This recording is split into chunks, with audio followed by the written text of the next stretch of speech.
Il y a des citoyens de Terrebonne qui demandent qu'une antenne de cellulaire soit retirée du clocher d'église Saint-Louis-France parce que ces antennes de relais cellulaires-là seraient dommageables pour la santé de vos enfants. Au niveau notamment de cancers tels que la leucémie. D'ailleurs, il paraît qu'il y a des villes, des territoires en Europe où on a décidé d'interdire la présence de tels relais, notamment sur les écoles ou à proximité d'écoles. Et quand je dis qu'on surveille, qu'on va chercher des mesures bien particulières, histoire de se rendre compte qu'il y a quand même de dangerosité dans le dossier, dans un instant, je parle de celui qui chapeaute tout ça, ils sont allés faire ce prélèvement-ci, à cet endroit. Ils sont pas les mesures. Comme vous voyez, on a un équivalent de 6500 microwatts par mètre carré de mesure. 6500 microwatts, ça nous parle bien de l'antenne qui est cachée dans le clocher ici. Et ça pulse dans l'endroit où les enfants viennent jouer. Et ça, là, regarde, c'est pas un faux de l'affaire, mais le 6700, ça doit être comme assez problématique, me dira François Terrien, qui est du comité des citoyens de Terrebonne.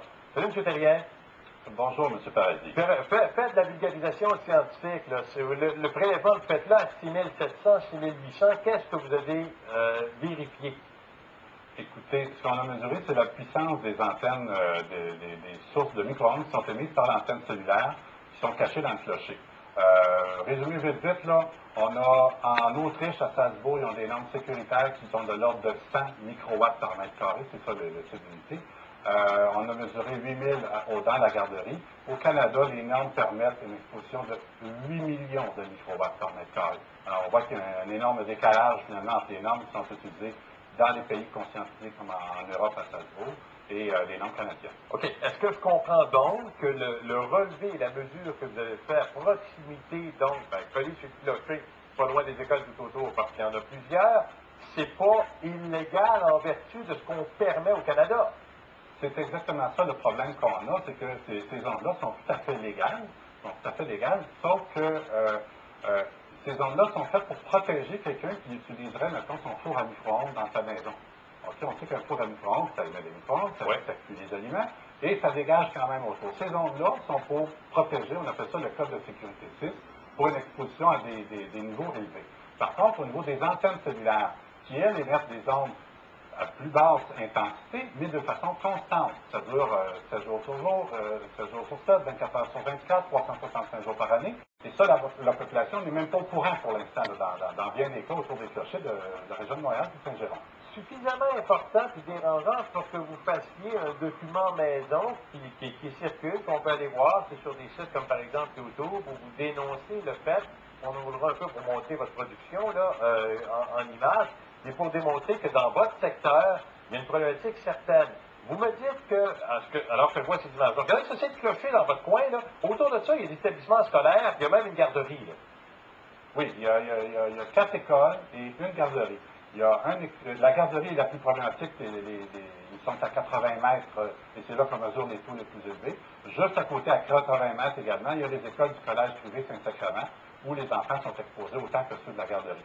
Juste un petit peu plus loin, jusqu'à l'année dernière, il y avait 2 écoles primaires de l'ordre de 8 à 900 enfants, et un petit peu plus loin, il y a une école secondaire également. Vous voyez sur votre document principe de précaution, pas d'antenne aussi près que 300 mètres, par exemple, d'une école. C'est-tu une norme reconnue par quelqu'un, ça? À partir du moment que les normes qui sont en vigueur au Canada, aux États-Unis, et qui sont recommandées par l'Organisation mondiale de la santé, ne s'appliquent pas au niveau des antennes cellulaires vraiment, alors à ce moment-là, il s'est développé le principe de précaution. À défaut de connaître les effets à long terme de ce type de rayonnement-là, il y a plusieurs villes qui, constatant des cas vraiment sérieux de problématiques, ont dit on va quand même appliquer un principe de précaution lorsqu'on ne connaît pas les effets à long terme. On parle d'Europe, en Israël, ils ont adopté ces normes-là. Ils ont enlevé les antennes des écoles, ils ont éloigné des écoles. Pourquoi? Parce qu'à un moment donné, ils ont trouvé que dans un rayon de 300 mètres des écoles, il y avait de 3 à 4 fois plus de cancers qui étaient développés chez la population. Évidemment, le lien n'a pas été fait, mais il y avait assez d'informations pour dire, écoutez, on va appliquer le principe de précaution, et lorsqu'on saura vraiment qu'est-ce qu'il y en aura, on verra ça. OK, et c'est ça que...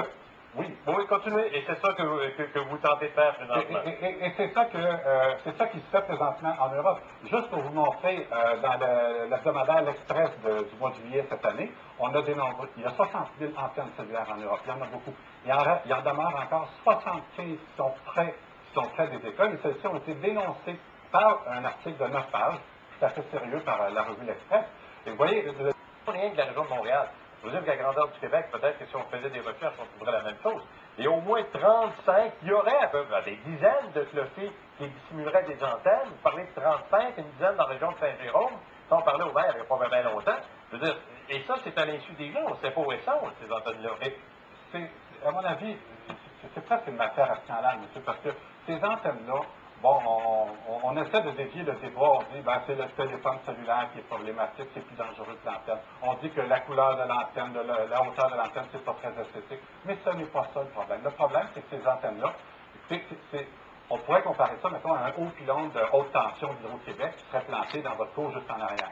Vous avez fait un choix de citoyen d'acheter une maison dans un milieu résidentiel, confortable, etc. C'est votre choix.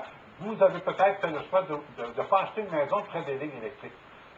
Il y a beaucoup de gens qui, informés de la problématique des antennes cellulaires, ont fait le choix de ne pas s'installer à côté d'une antenne cellulaire.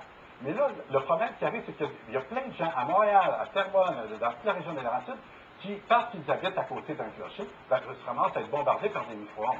Et là, on parle des résidents, mais on parle surtout au Québec, quand il y a des églises, il y a des écoles primaires à côté. Ça, vous le savez, puis tout le monde le sait. Ça, les gens de l'Église, il faut croire que je ne sais pas s'ils savaient quand ils ont décidé de faire ça, quand ils ont installé, mais à chose certaine, les gens des compagnies cellulaires, eux, le savent, parce qu'eux, ils sont au courant de la controverse qui est en Europe depuis 10 ans, et qui a forcé les compagnies à retirer les antennes de l'école. Au Québec, ces compagnies-là connaissent la situation, mais malgré tout persistent à installer des antennes à proximité d'écoles et même sur le toit des écoles, comme on retrouve en France. Bon, un courriel, un téléphone qu'on complète aussi avec vous. Diane qui dit, après multiples recherches, mon mari et moi avons mis dans les boîtes aux lettres d'au moins 400 maisons voisines un billet d'explication sur le danger des champs magnétiques.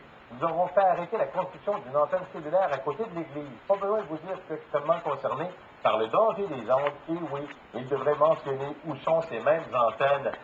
Avant d'aller voir Éric, danger pour la santé, prouvé ou pas, on est-tu en espèce d'investigation? Il paraît qu'au niveau du cancer, ça peut avoir des incidences extrêmes sur des enfants, sur des jeunes.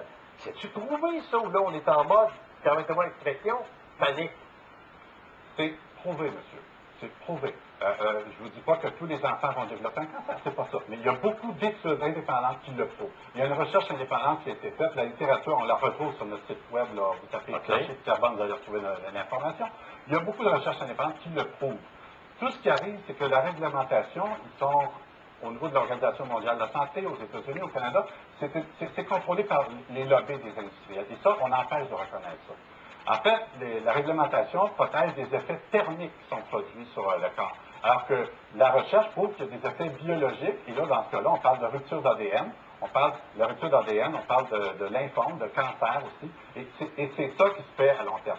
Avant d'en arriver là, il y a effectivement de nombreux malaises et maladies. On parle de problèmes de dormir, de problèmes de concentration, etc. Les enfants qui vont dans des écoles, si on parle à Terrebonne, les enfants qui ont une vue sur le clocher, c'est des enfants qui sont potentiellement à risque. Je me permets de prendre un appel, puis on va suivre le dossier et vous nous tiendrez au courant. D'ailleurs, vous enseignez dans le domaine des activités et tout ça. C'est un centre de compétences que vous avez à ce chapitre-là. Éric est de Valleyfield, je m'en vais au téléphone avec Éric. Salut Éric. Bonjour François, ça va bien? Pas pire. Vous me posez une question pas vraiment compliquée. Je pense que la réponse, monsieur Thérien va l'avoir. OK, là, il y a plus personne qui paye les dîmes, puis tout le kit, fait que ils ont besoin d'argent, les églises. Vous êtes en train de nous dire que s'ils disent oui, c'est parce que c'est une source de financement. Ben, j'imagine que oui, sûrement, parce qu'ils doivent recevoir quelque chose quand même pour prêter leur clocher pour mettre une antenne. Ben, effectivement. Et la réponse viendra de M. Thérien. C'est rien qu'une question de gros sous, finalement. Ils sont payés pour ça. Les églises, on nous dit qu'ils reçoivent entre 8 et 10 000 par année. Mais la question n'est pas là. La question, le financement des églises, c'est l'histoire au Québec, que moi je ne le referai pas, puis vous non plus. Les dîmes, les églises sont moins populaires, ils ont de la misère à entretenir le bâtiment, je comprends ça. Mais l'idée d'irradier les enfants, la population autour des clochers à partir d'antennes micro-ondes, et ça, sans aviser la population, pour moi, c'est un scandale. D'ailleurs, il y a M. Jean-Jacques Martin, qui est économe à Montréal, à l'Évêché de Montréal, qui a reconnu hier que ces antennes-là ont été cachées de façon délibérée. Ils ont traité ça comme s'ils installaient un système d'alarme dans l'église, puis ils ont dit, on fait ça, on cache ça, Et l'autre chose, c'est qu'au niveau des financiers, pour pas qu'on soit accusé de malhonnêteté, on a mis ça dans l'allocation de salle. Fait que le 10 000 par année, on a dit qu'on louait la salle paroissiale et tout. Fait que c'est comme ça qu'ils ont utilisé ça à la population, aller jusqu'à temps qu'on trouve ça presque par hasard à Terrebonne ici. Monsieur Terrien se complète en disant que le 26 septembre, si je ne me trompe pas, on va au moins le dire, il y aura un événement particulier, une grand-messe, où vous demanderez notamment de dévoiler où sont ces antennes-là et notamment qu'on puisse le retirer de l'environnement que vous voulez protéger. Notre problématique, c'est que les responsables et les élus souvent encaissent les chèques de ces compagnies-là. Et c'est ça qu'on a eu de la difficulté. Puis le seul recours, ça a été de faire un appel à la population. On fait signer une pétition et on demande aux gens de participer nombreux à une grande manifestation pour la fin des radiations qui va avoir lieu à Terrebonne le 28 septembre. Merci beaucoup, M. Terrien. Merci de votre intérêt, M. Paradis. Merci. Je viens de vous dire que je